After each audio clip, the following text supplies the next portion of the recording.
Economistas do mercado financeiro elevaram a estimativa para o IPCA, o Índice Nacional de Preços ao Consumidor Amplo.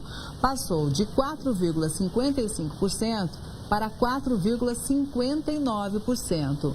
Foi a quinta alta seguida. Com isso, a projeção segue acima do teto da meta da inflação para este ano, que é de 4,5%. As expectativas são resultado de uma pesquisa feita com mais de 100 instituições financeiras que estão no relatório Focus. Os números foram divulgados hoje pelo Banco Central. O índice está sendo pressionado por questões climáticas, como a seca, que impactou o preço da energia elétrica e também dos alimentos.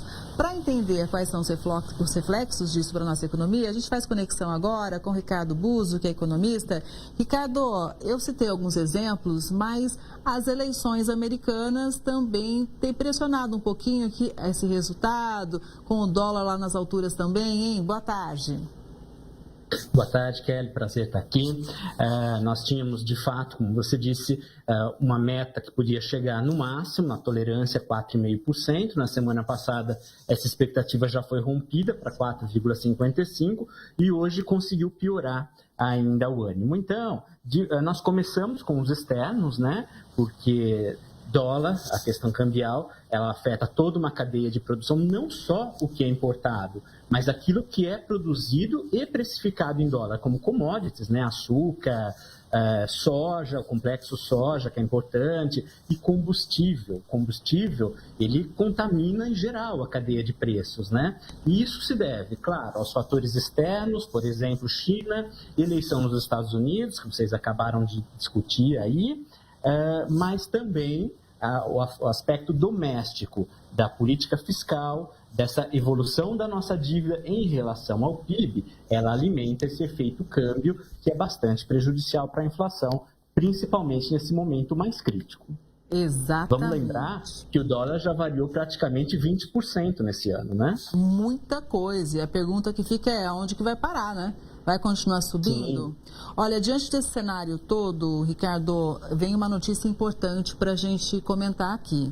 O ministro da Fazenda afirmou que o governo deve apresentar um pacote de revisão de gastos esta semana. Fernando Haddad disse ainda que vai se reunir com o presidente Lula hoje à tarde para debater a revisão que, segundo ele, está na reta final.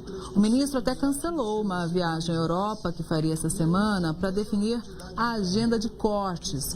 O encontro acontece em meio às pressões de alguns setores para a apresentação das medidas de revisão de gastos. Prometido para depois das eleições municipais, o ajuste nas despesas elevou as expectativas do mercado na semana passada, quando a cotação do dólar disparou. Você acompanhou aqui no Conexão, atingiu inclusive R$ 5,86. Segundo especialistas, o pacote, claro, é importante para conter a dívida e evitar a alta dos juros. Essa é uma notícia para a gente acompanhar e bem de perto, né, Ricardo? Sem dúvida. Essa semana aqui é uma das mais concorridas de eventos econômicos para analisar, né? Nós temos eleições nos Estados Unidos, divulgação da taxa de juros no Brasil, divulgação da taxa de juros nos Estados Unidos e, sem dúvida, essa questão fiscal que adiou a visita do ministro até, ela entra numa expectativa total aí para essa semana, que os mercados esperavam que já saíssem lá atrás, na semana passada, né? Então, foco total para isso, porque tem poder de mexer com essas expectativas, de mexer com o câmbio, e isso reflete em inflação, apesar dos fatores domésticos também, como seca, como condições climáticas, que estão mexendo com onde mais afeta a população mais pobre, que é a alimentação. Ricardo, quando o governo fala, por exemplo, que não sabe quando vai acontecer um corte de gastos, né, como aconteceu recentemente uma fala do ministro Haddad, o mercado fica nervoso, logo se agita. Agora, quando ele fala que vai rever, que esse anúncio deve acontecer essa semana, a gente percebe uma calmaria de forma mais rápida ou para acalmar leva mais tempo, hein? São dois pontos a analisar. Primeiro, a divulgação, a divulgação do pacote. Por quê? Nós sabemos que existe uma disputa entre a área econômica e a área um pouco mais ideológica com a questão dos cortes de gastos. Uma área é mais técnica e a outra trabalha com a questão ainda de que gasto é vida, né? Então, o primeiro ponto é ter o compromisso com o pacote. O segundo ponto, que agora entra na agenda, já que vai sair o pacote, é o quanto que é. O mercado está esperando algo de pelo menos 30 bilhões de reais de corte. 30, 50 bilhões ainda está nas expectativas. Se vier algo acima disso, para o mercado, ótimo, o governo está realmente comprometido com a questão. Se vier algo abaixo disso, algo cosmético que não resolva a situação ou que tenha aí manobras contábeis, é claro que o mercado não vai gostar e aí a situação piora. Exatamente. E se vai cortar, tem que sair de algum lugar, né? Então, por isso é muito importante a gente acompanhar, não é, Ricardo? Ninguém faz milagre, o orçamento é aquele.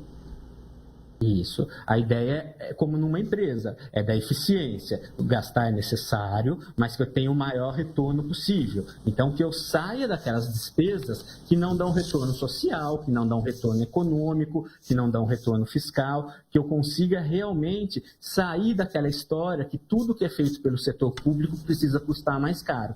Então, essa busca pela eficiência é vital agora. Falando em eficiência, quem faz a gestão do orçamento doméstico muitas vezes consegue investir. E tem notícia chegando para a gente. O Bitcoin atingiu um recorde histórico em reais, alcançando 400 mil na semana passada. A valorização foi motivada pela eleição norte-americana também e pela possibilidade de uma vitória de Donald Trump, visto como mais vantajosa aí pelo setor. Segundo dados da Receita Federal, o mercado de criptomoedas movimentou 248 bilhões aqui no Brasil de janeiro a setembro deste ano. Mais especialistas recomendam cuidados para evitar golpes e uma regulamentação maior do setor ainda é aguardada, né, Ricardo? Sim, o Bitcoin ele teve uma valorização de 17% agora em outubro, 97% no acumulado de 2024 e 134% em 12 meses. Então, de fato, a vitória de Trump, a sinalização da vitória, da possibilidade de vitória do Trump, isso anima, de fato, esse mercado, mas é um movimento que começou antes. Há tempos já o mercado está monitorando, bem antes de se concretizar, o mercado já estava vendo a necessidade dos Estados Unidos cortarem juros para melhorar a atividade econômica. Quando isso acontece, na economia mais segura do mundo, reduzindo sua remuneração, é natural que procurem outras formas de investimentos e aí as criptomoedas, né, o grupo das criptomoedas, como está aqui o Bitcoin, ganhou uma fatia disso, né? O grande problema, quando a gente fala em investimento, é até discutido se o Bitcoin é uma forma de reserva de valor por conta da volatilidade, desse sobe e desce muito rápido dele. Por quê? Ele não é emitido por país nenhum, é uma moeda mais que virtual, né? Então não tem uma regulação. Esse é o grande problema. E isso impacta na sua decisão, na decisão do investidor em tomar o risco ou não. Porque uma coisa tem que ser claro, por mais que digam diferente disso, não existe milagre. Na economia, qualquer remuneração que você busque um retorno um pouco maior, exige necessariamente disposição maior ao risco. E é esse risco que é bem complicado de se medir pela falta de regulação. Exatamente. Para investir, então, nesse tipo de moeda, tem que estar bem de coração, né? Quem sofre de problema cardíaco é melhor buscar uma outra aplicação. Ricardo, muito obrigada, viu, pela análise. É sempre legal te ouvir, estamos sempre aqui de portas abertas. Muito obrigado, estou sempre à disposição. Obrigada mais uma vez.